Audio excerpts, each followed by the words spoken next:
Okay, we're looking at forming an Antifa group. The website is itsgoingdown.org/forming an Antifa group manual. Now that we've got that out of the way, let's get right through this thing. And the first thing I want to point out, I just got a huge kick out of itsgoingdown.org. That's another one of the things that motivated me to click on this, and I'm actually pretty glad I did because, as I said, it's entertaining. Okay, so first we're going to choose our sides and get organized. I guess we're going to go ahead and seize the means of production here, because that seems to be the order of the day, and after all, it is going down. So let's get to it. We're going to smash fascism. That actually does sound like a pretty good goal. I don't have any particular good faith towards fascists. At least not so far as, well, a lot of the things they do, as I said in my fascist video. There's socialist aspects. They can get really far with the nationalism. Anything they do that goes against general egalitarianism I don't like. We're looking at anti-fascist groups, often called Antifa, popping up all around the United States. And a number of people have asked us for advice on forming a group. Because Antifa work is different from other forms of radical organizing, and because the Antifa groups themselves are changing, we have written down some of our suggestions based on years of experience. However, this article has been written in a very fluid political situation, February 2017, and some of the specifics may or may not be relevant in the coming months and years. Alright, so we're looking at people who have been members of Antifa for a long time. Now, I've been watching Antifa for almost a year, and the group has been around for quite a while. The roots are back in Europe, I don't know, God knows when. It's just a group of anarcho-communists, and communism is actually inherently supposed to be anarchistic. State socialism was envisioned first as, I believe, a facilitator from something like capitalism into communism, because it was widely believed, and it still is by many, that we can't transition straight into the anarcho-communist system. I don't think it could exist at all, personally, because I think you need a government to enforce it, but that's another video. Basically, Antifa's arch enemies are fascists, because fascists are authoritarian radicals. Before we continue, I do want to ask a question, and please get back to me in the comments if anybody's got any kind of a response to this, just because I want to know if anybody can think of anything that they've ever seen or encountered or even heard of Antifa doing that did not involve violence or some form of law breaking. Just because of late, I cannot. I mean, I can think of things that anarcho-communists have done in the past, but not so much recently as years ago. At the same time, I can still think of things that they have done, particularly guys like the anarcho-syndicalists and the anarcho-transhumanists. As much as I vehemently disagree with them on everything, I've definitely seen practitioners of the ideology that were not violent, at least not like this. But these guys, not so much. Please let me know, because I saw that petition go around to validate them as a domestic terrorist organization, and I'm very curious what's going to happen with that, just because they're running around committing acts of violence in order to achieve certain political goals. So they are definitionally terrorists in that sense. That's one of the reasons I'm very curious as to what's going to happen. Let's look at this. So the first question is, why are you forming an Antifa group? The label has advantages and disadvantages. Yeah, disadvantages. A lot of people are going to recognize you as a terrorist, as I just said.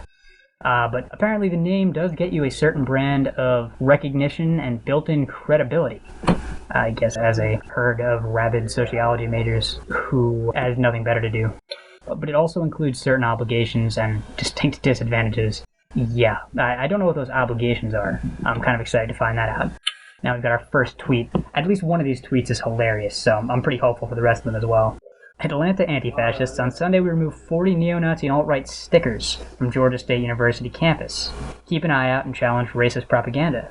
Diversity is a false god. Join the alt-right. Well, I suppose if they're saying that diversity is a false god, they could just be challenging the narrative that diversity is our strength. But, I mean, I'll give it to these guys. Not only is this essentially not, I mean, it's, first of all, it's not violent, so it's a nice step up there.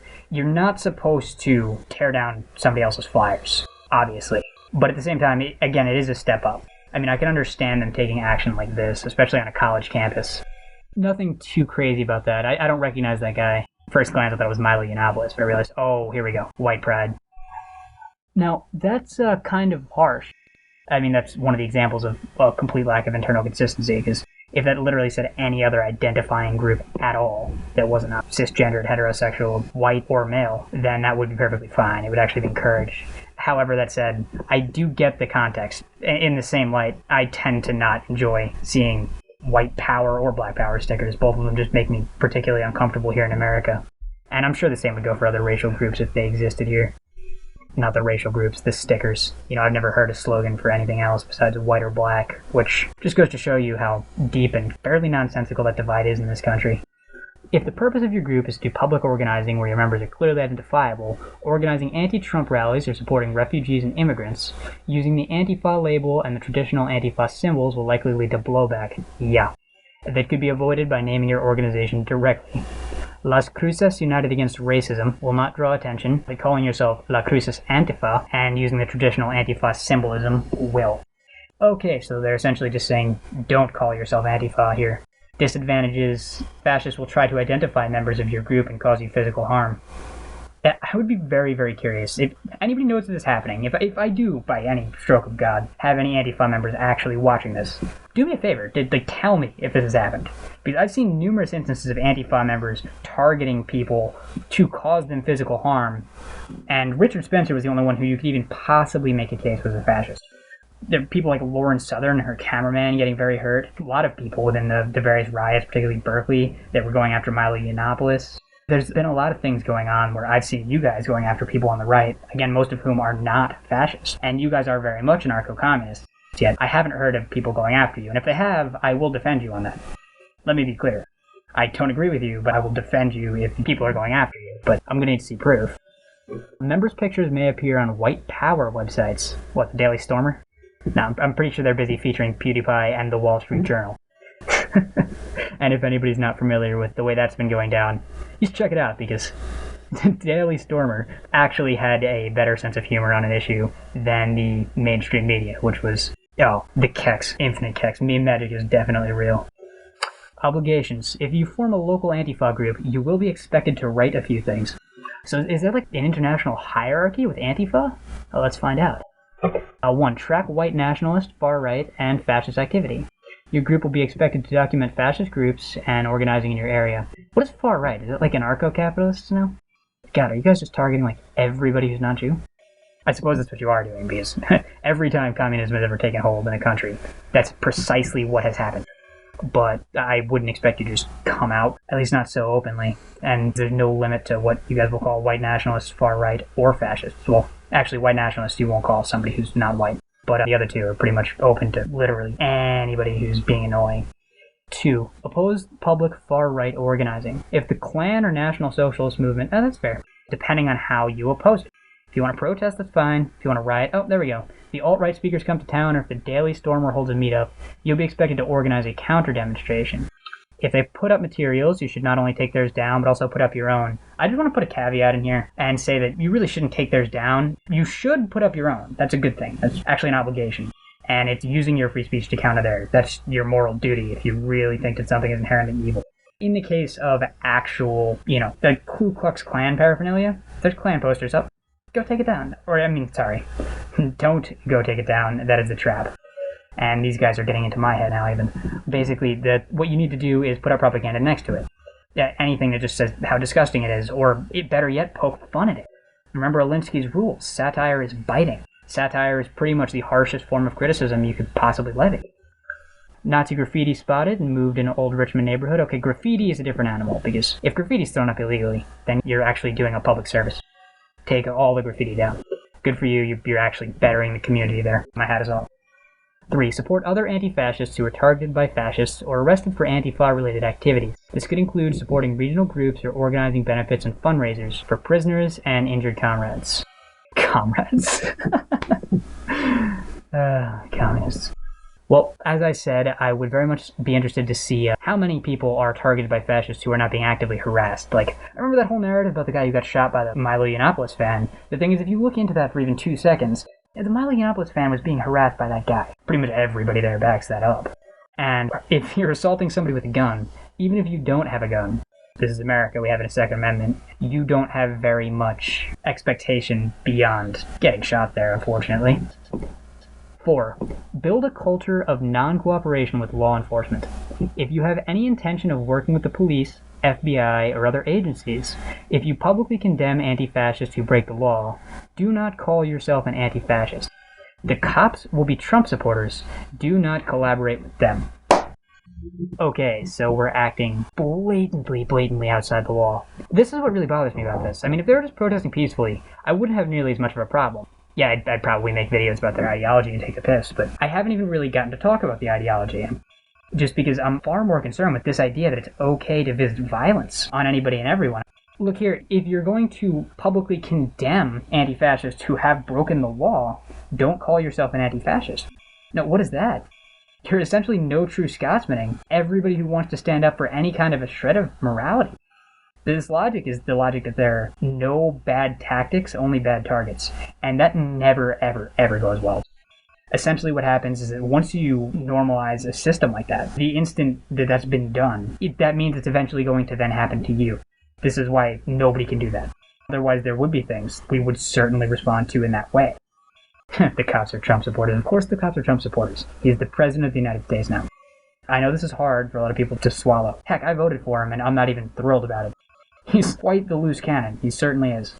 But he's the president, and the cops are going to support him, because that's their job. It's just a rule of law in the United States. It's the same way if you have a teacher you really hate in school, you don't get to punch that teacher. You don't get to violate the rights of anybody who doesn't hate that teacher just because you don't like them. That's not how that works.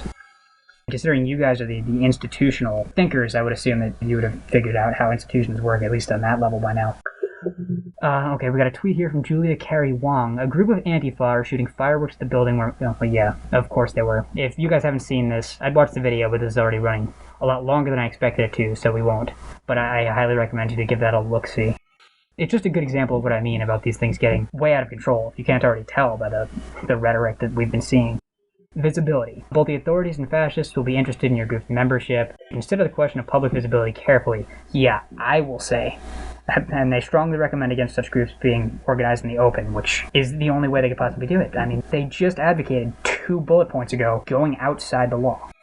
In an emergency situation, such as responding to a fascist public event, calls for public meetings, and a traditional mass organizing activist model, this should be kept separate from the long-term group structure. Okay, it looks like they're really trying to embody Alinsky here. Like right there. You know, they're on top of the idea that you need to respond. However, I noticed they're completely missing the path of Alinsky in a lot of areas. Like, for instance, the fact that a lot of these people are academics, and or just generally middle-class people, white-collar type of things, and they're taking on fascists. I mean, as I said before, I don't think there's nearly as many neo-Nazis as everybody says there is, legitimate neo-Nazis, not just alt-right. But the ones that do exist, if you're really going after those guys are usually coming out of the lower to working class. And those guys are born and bred fighters. I mean, that's how that ideology comes to pass. That's what it's about. It's born in the trenches. There's a huge difference between people who are forged in the classroom in the trenches. Not to say that one's better or... They're just different. The thing is that when it comes to fighting, not only are they not going to do great, forget about going outside of their enemy's realm of expertise. They're literally playing right into their enemy's specialties, what Nazis are famously best at. And on top of that, they're not playing to their own strengths either. Now, Alinsky seriously tells you to do both of those things. Use a closed collective model. This is a membership-based policy with no open meetings. Don't allow new people to walk in off the street. Well, yeah, that should completely go without saying when you say don't organize publicly. Personally, I would consider that organizing publicly. I guess in the internet age, it's much more important to just not stick everybody's name in a place where, like, I could get it sitting on my ass on my computer in about 5 minutes. But at the same time, I would think that would be obvious. Flash-free UTD Antifa. Anti-racist neighborhood watch stickers go up at UT Dallas in response to, well, yeah, I see that. That's actually a completely valid thing that they're doing, that's fine. Like I said, putting up their own flyers, great. I'm going to disagree with their ideas, but that's not even the point of this, just because I'm concerned with the violence. One extreme option is to function as a group, but not give yourself a name, and not tell fellow activists what you're doing. Once you have a name, fascists will try to figure out who is in the group. Not having a public face makes their actions even more anonymous. If people are being targeted, okay, yeah. After a conflict with fascists, blah, blah, blah. Publicly known group will draw attention first. Oh, okay. There's no public presence or no formalized organization with a name. This will complete the process of identification and retaliation. Consider using a cell model whenever possible, in which one member meets with the others when required. Cell model. Jesus Christ. I mean, this is... the only other thing I can think of that we call cells and function in this way are essentially terrorists. I mean, granted, the KGB functioned in the same way here in America during the Cold War, and the CIA, I'm sure, did very similar things in Russia. The thing is, none of that is okay to be doing during peacetime. I mean, this is It's like it's a deliberate plan orchestrated to stop this from being peacetime. I can't even. To limit exposure, make sure one person is designed as the semi-public face, even if they never admit they're a group member. This limits how many people can be exposed. Okay, that is a great strategy if you're going to be this unhinged. I remember basically what Anonymous was doing. Not Anonymous as in the collective of God knows how many people. I'm talking about when they were actually seriously powerful. Back during the lulzsec days, this is the early to mid-2000s. They were doing some really serious crap. What happened is they had this one guy who was not a criminal called Barrett Brown, who was able to go on media interviews and stuff like that and really gave a voice. It wasn't so much about a face that the movement needed, it was a voice. It needed to be able to argue on its own behalf. And that was a brilliant strategy. It did eventually backfire when he got swatted and a whole load of other nasty things went down, including most of lulzsec getting arrested. Well, Sabu just completely flipping on everybody. Oh, and basically igniting Occupy Wall Street, but that is another story. It's one of the craziest plot twists since the end of The Usual Suspects. Let me just say that. Online presence. As part of staying anonymous, you should carefully manage your online presence. We recommend using only Twitter. Okay, so they're really going to be on Twitter now. It limits the amount of personal information you expose and makes tracking your connections more difficult. Facebook presents numerous major risks of security. Well, yeah, it does. It's easy to get things out of Facebook if you don't know how to work it, but, I mean, it's similarly easy to get things out of Twitter if you know how to work it. They do have the benefit of the fact that both Mark Zuckerberg and Jack Dorsey, that's the CEOs of Facebook and Twitter respectively, they are particularly left-leaning, so they might be a little bit easier on these guys. You know, like the way Twitter banned off all the alt-right, you're not going to see this happen to Antifa, even if it were to go public. The reason I can say that is because it took a serious lawsuit to get jihadist videos off of Twitter. So the alt-right purge, as people call it, not sure I would quite go that far myself, but that was a political move rather than being a legitimate declaration of where the policy is going to draw the line. Anyway, a recent doxing of, quote, Antifa, end quote, was the result of information bigots called from people who had interacted with Antifa Facebook page. The targets were not even Antifa, just sympathizers, but they were identified via Facebook. Okay, see, that's something I'd like to hear about. What happened to those people? What did they do? What did they say? If they just came in and they were like, yeah, I'm not sure if this anti thing, I don't know, I'm not ready to write it off yet, right? And then they got like the crap beat out of them, or they got their houses vandalized by neo-Nazis? Yeah, that's something that's of huge concern to me. That changes everything, especially if I've seen it happen a couple of times and the numbers start to balance out a little bit. Because right now I'm seeing a scale that looks like it's got a freaking 100-pound dumbbell on one side and absolutely nothing on the other. Websites imply that your group is more legitimate and you should be used especially if you want to dox local fascists or put in group statements. Again, if you don't have a name, you may choose not to have any online presence. Individual members, when possible, should get off social media, especially Facebook altogether. That's a good idea if they're trying to go underground. The thing is, think about the implications of that right now. We've got these guys, they're essentially telling the members, if you're willing to publicly condemn any members of the group who have gone outside the law, or are willing to go outside the law, or are planning on it, right, you're excommunicated. And they're also describing their organization as cells. Yet, when we look here, they're essentially saying that everybody who's in the movement should attempt to get off of all forms of social media, which, based on the way we interact today, is how a lot of people spend the vast majority of their time. That's worrying to me because as long as they're on social media, you know, their echo chambers are a brutal thing. Yet at the same time, it's not the same. This really opens up, it's like a whole new level of echo chamber if they're spending all of their free time hanging out with other people who share their ideology and they're completely cut off from any kind of potential invasion of reality, opposing viewpoints from anywhere. Because, I mean, it doesn't get more far left than this. So, literally, any viewpoint that differs slightly is an opposing viewpoint. Self-defense. Antifa groups engage in self-defense. While most Antifa does not involve direct confrontation, and the amount of confrontation varies from group to group, sometimes it is necessary. Okay, that's fair. I understand that, right? I mean, if they're assuming that they are going to be attacked, they seem to be dead set assuming that they are. And again, if it does happen, then I will support them, because whoever strikes first in this situation is wrong, without some serious circumstances. We recommend martial arts training as well as a larger radical community. It's a good place to meet people who are serious about this. Yeah, I actually heard about something going on in the University of Central Florida. It was called the Knights of Socialism or something. And it was a fight club for leftists on campus. They were predominantly trying to get women to learn to fight because they expected the rates of sexual assault to skyrocket because Donald Trump's election has quote-unquote normalized it. what was interesting about that group was that they literally had in their description that the main thing they were trained to do was beat up Republicans. And as an identified Republican, I mean, that who's in college in America, that's a little bit of a perturbing thing for me to see. Okay, so Albuquerque representing that Antifa life. Milo counter-demonstration.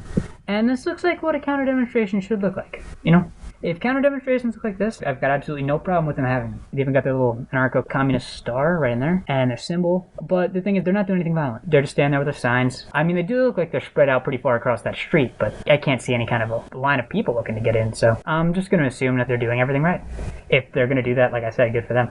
We talk about their ideology once the whole disparity over this violence is done. Find out what laws and bring a variety of self-defense weapons. Make sure to practice with. Yes, I'm glad they said this. Make sure to practice. Again, if I have any actual Antifa members for some reason still this far with me in this video, first of all, I'm glad. Good job listening to dissenting opinions. I really appreciate it. If you want to have a conversation with me, I'd be willing. Also, make sure you practice with anything that you take, because I notice a lot of you guys don't seem to have very much experience fighting. And if you try to bring in a gun or even a knife, actually especially in a lot of cases a knife, but guns are the biggest offenders, and you don't know how to use it, you can seriously hurt yourself and or others. That's a really, like, a lot of people bring something like a butterfly knife or a switchblade. If they get their hands on it, they just think it'd be cool. And those things are illegal, by the way, so anybody who's listening to this, don't. But people think it'd be cool, right? And then they'll go ahead and they'll get one and they'll bring it into a fight, and switchblade go off and stab you right in the leg. Also, you can get the crap arrested out of you, and it's not out all the time. So you could run into serious troubles if the other guy has a knife, or worse, if the other guy has something like a gun, or even a long, blunt object like a bat that you can't reach in time. That extra second makes all the difference. The thing is, I'm not trying to explain to you guys how to be violent, because the ultimate objective is not to be violent. Like, for instance, I tend to carry a knife around on me, a pocket knife, because I grew up in the mountains, and I live in the city now. The only time I would ever actually pull out that knife out of my pocket is if somebody else already had a weapon and was posing an imminent threat. So, like, I couldn't get away. Heck, even if they were posing an imminent threat, but they were just, looking for money, they weren't doing anything that I felt like was threatening to my person or the people around me, I'd give them my money before I would start a fight like that. And you really should consider the same, because the instant you get into weapons, especially if you're not well practiced with them and you don't have a lot of experience, that's just not... Plus, you don't know how you're going to react in the situation. Nobody knows how they're going to react. And you also don't know how anybody else is going to react once the situation gets that critical. Those are all things you really need to be aware of in these kinds of situations.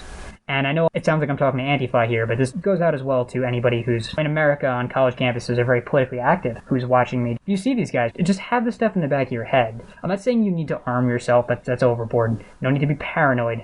But I would give them a safe distance, because they're violent motherfuckers, from what we've seen. Not always, but some of them. Hashtag not all, for God's sake. At the same time, you do want to have an understanding of the stuff if things could potentially go that far south. And always just book it before you really sit there and actually question any of this on a scene like that. Okay, guns. Can another weapon suffice instead of a gun? Yes. If you are not trained in guns, especially if you're going there with the express intent of being violent, do not bring a gun. Your ideology will do fantastic if somebody from your camp actually gets shot and is not assaulting somebody, right? But somebody from your camp did get shot, and it turns out they were assaulting somebody. So that's on them. I mean, that's why that situation didn't blow up and look fantastic for you. Seriously, use common sense. And this whole thing is just perturbing. If you choose to engage in firearms training, make sure everyone understands basic gun safety, as well as local laws, when it comes to owning, transporting, and potentially using firearms. Not just local laws. As this guide said before, you really freaking need to understand safety and just the general workings of whatever it is you've got. Militant armed march. Oh, that's wonderful. That is wonderful. Hashtag armed. That's redundant, isn't it? Militant hashtag armed. And in Texas, that's triply redundant. Sorry, Texas. I actually love your state, particularly San Antonio. I haven't been to too much else, but you guys do make for probably my absolute favorite stereotype in the country. Don't get me wrong, there are some other stereotypes which are stronger and less agreeable. It's just that yours is like a fun stereotype that I actually rather enjoy. Above all, don't front with images of guns unless you own and are ready to use them. Good. But no, not just are ready to use them, are ready to use them only in self-defense. I mean, if they show up and just start shooting people, this is going to be bad. Which is better? To pretend that you have guns, then have one pulled on you when you are unarmed, or for fascists to try to roll on you without realizing you are armed. However, if right-wingers have been threatening people in your area with guns, or have already shot people, we recommend you arming yourselves immediately and getting concealed carry permits wherever possible. Know your gun rights, a primer for radicals. I'll be opening this up after the video. Maybe we'll dichotomize it next, because if it's as alarming as this. In the beginning, I wanted to just joke with this. I mean, there's a tweet that's coming up too that was hilarious, but I'm actually coming to the conclusion that I feel like this is something that people really ought to see. I've been following these bastards, and this is just unbelievably confrontational. It's really an us versus everybody else kind of mentality they've got, by any means necessary. Okay, manipulators, big mouths, loose cannons, and provocateurs. A diversity of people are joining the anti-fascist movement today, which both strengthens it and broadens its base. However, many people float into your circles who put your core goals and membership at risk. So here are some warnings. Some people use the Antifa name as a way to promote their specific political views, especially members of some ideologically driven left-wing groups. If someone is more interested in recruiting people to their own group than doing anti-fascist work, get rid of them. Okay, yeah, we read that already. Insist on mutual respect. I haven't seen very much of that out of them. Some people will be more interested in identity politics than others, and some will be new to all of these discussions. This diversity is a healthy development, but establish a minimum level of respect that must be observed for all group members. Disputes over patriarchal behavior tore Antifa groups apart in the 1990s. Shocker. Progressivism cannibalizing itself. Who would have thought it? Work to create a culture of mutual respect and support that can also help bring in new people. To be fair, that is good advice. They really should also extend that level of respect outside of their movement. That's why they lost the election. I'm going to paraphrase an idea from The Art of War, so I just always say it like this. To engage your enemy properly, you need to know your enemy. But in order to know your enemy sufficiently, you must first know yourself. They're finally getting on board with the whole idea of knowing themselves. They were always historically just entirely reliant on their ideas of the system. It was just this vision of utopia hoisted above all else, which is what creates that us versus them dichotomy, right? Because with visions of utopia, what you're going to see is that everybody around you, they stop being people. Either they become tools that are going to help you arrive at utopia, or they become obstacles that stand between you and utopia. That's just the curse of utopian visions. And not just here, not just on the far left. Pretty much all utopian visions. But we're going to stick to this one for now because this needs to get finished. Avoid those who insist you must follow their leadership because of their identity, or who lay out a present plan based on experiences from a decade or more ago. That last one is interesting to me. I'm assuming whoever was writing this just probably had it's probably because things haven't been working. It's because the public is becoming far less sympathetic to the ideas of institutionalism, the Marxist kind of worldview. And don't get me wrong, in my opinion, you need both. You need to incorporate a healthy element of Marxist viewpoint and certainly a healthy element of Randite viewpoint, as well as, I think, guys like Sowell. These are all very important things to keep in mind when you're looking at politics and or the economy. But recently, the population at large has been shifting very, very far to the left, particularly the young. And now they're shifting a lot farther to the right. You guys are probably picking up on this.